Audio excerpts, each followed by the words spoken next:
Hello po sa inyo mga ka-Jansky, kumusta po kayo? At ngayong araw na ito ay meron na naman po tayong bagong ibabahagi sa inyo na kung saan ito po ay mga simpleng paraan para mas lalo pang maka-attract ng good luck na yan sa saping yaman man o pananalapi. So bago po natin simulan ang ritual ni ito mga ka-Jansky, ay nais ko lamang pong i-promote sa inyo para po sa mga gusto ng mga pampaswerte sa inyong mga negosyo, sa inyong mga trabaho, or sa inyong mga career.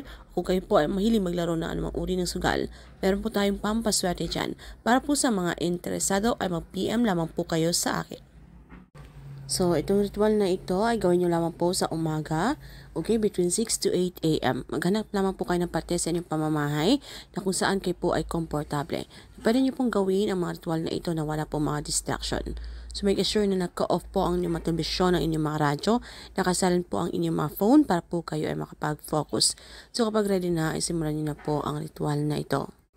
So dito po ay kinakailangan natin dito ng isang pulang tela or di naman po kaya ay red pouch na kung saan dito po natin ilagay yung ating mga gagawing sangkap dito po sa ating ritual. So isang cinnamon stick po mga ka-Jansky, okay? So kahit maputo lamang po tayo na maliit na portion, okay, ng cinnamon stick. Dahil ito pong cinnamon stick mga ka-Jansky, alam nyo ba nalingid po sa ating kalaman na ito po ay isa rin na malakas mag-attract ng swerte, okay? Ito po ay puno po ng mga positive energy na kung saan kapag ginamit po natin ito or dinala po natin ito kahit saan, okay? Ito po ay nakakalanghap or tayo po ay siswertihin, especially po kung malakas po ang inyong paniniwala, okay? And then, aside po riyan, ay kailangan din po natin dito ng luya. So, maliit lamang po ng portion ng luya at mas mainam kung itong kuntil na inyo pong puputulin sa luya ay yung may kuntil, okay? Dahil itong pong may kuntil ay isa rin po itong maswerte. Hindi lamang po ito na sumisipsip ng mga negative energy, ito rin po ay malakas maghata. Okay? Kagaya po ng cinnamon stick. So, sa pamamagitan ng dalawang ito ay kapag pinagsabay po natin at gagawin po natin pampaswerte ritual, so ito po ay napakamabisa. So, ilagay lamang po natin ito sa pulang tela, okay, yung ating luya at yung ating cinnamon stick. At pagkatapos ay inyo po itong dasalan, okay, para mas lalo pang ma-activate ang energy nito. So, kung kayo po ay Katoliko, isang ama namin at isang sumasampalataya ako. Pero kung hindi nyo naman po kabisado ang ritual na ito, at kung iba po ang inyong relihiyon, ay pwede nyo pong kahit mga personal na dasal, ay wala pong problema. Basta tayong importante naman dito mga ka-Jansky, tayo po ay sincere, tayo po ay taos puso kapag tayo po ay nakikipag-communicate kay universe. Then, sabitin niyo na po ang inyong mga intensyon. Yun po ang inyong mga intensyon kung ano po ang inyong mga wish o inyong po mga hiling. Okay? So, dapat good intention lamang. At pagkatapos ay inyo na pong i-claim, i-affirm nyo na po sa inyong mga sarili ang mga swerteng darating na ito. Na tayo po ay maging positibo at palakasin po natin yung ating law of attraction. Okay? Paganahin po natin yan. Dahil magagandang bagay lamang po ang mangyayari po sa hinaharap para po mas tayo po ay makaka-attract ng swerte sa ating buhay. So ito pong pampaswerte na ito mga ka-Jansky, pasikatan nyo lamang po ito sa sikat ng araw kahit ilang minuto lamang po. Dahil itong sikat ng araw ay malakas din po maghatak ng swerte at mas lalo pang ma-activate ang energy. Ito po ay galing sa kalikasan, ito po ay nagbibigay sa atin ng liwanag at ito po ay sumisimbolo ng pag-asa.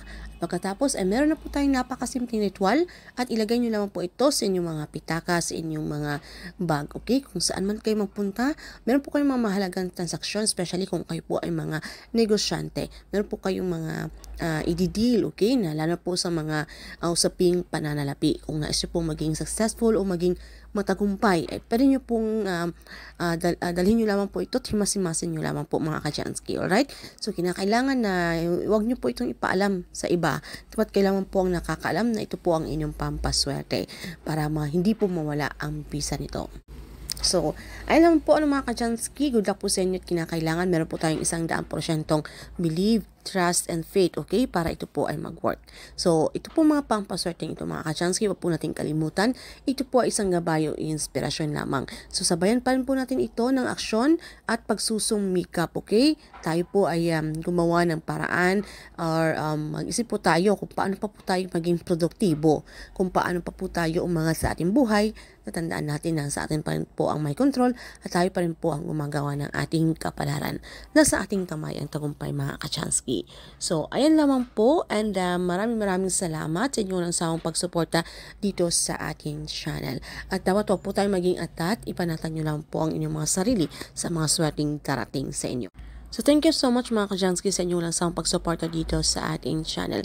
So, paalala lamang po, bago po tayo mamaalam ay mag-ingat po kayo sa mga nagme-message po dito sa ating mga comment section. Huwag po kayong basta-basta mag-click ng link na kanilang ibinibigay. Dahil ito po ay may posible pong ma-hack po ang inyong mga account.